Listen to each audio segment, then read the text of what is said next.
ધારી નવી વસાહત પલ્લુબેન ગૌશાળા વિસ્તારના લોકો રોડ રસ્તા કચરાની ગંદકીથી લોકો ત્રાહિમામ। ધારી નવી વસાહત પલ્લુબેન ગૌશાળા વિસ્તારના લોકો રોડ રસ્તા કચરાની ગંદકીથી લોકો ત્રાહિમામ।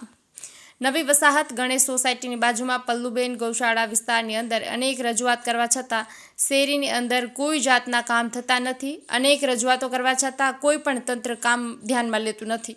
આજે કચરો ભરવા પણ નથી આવતા, સફાઈ કરવા પણ નથી આવતા। 10 વર્ષથી રોડના કામ થતા નથી, અધૂરો રોડ છોડીને મૂકી ગયા છે। ચોમાસાની અંદર અત્યંત કીચડ કાદવનો ઉપદ્રવ થાય છે, સાયકલ પણ ચલાવવામાં મુશ્કેલી પડે છે। અમારી સાથે આટલો બધો અન્યાય કેમ?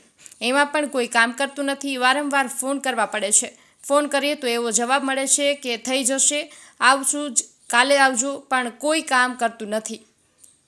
આજે ગણેશ સોસાયટીની બાજુના પલ્લુબેન ગૌશાળા વિસ્તારમાં શહેરી લોકો ત્રાહિમામ પોકારી ઉઠ્યા છે।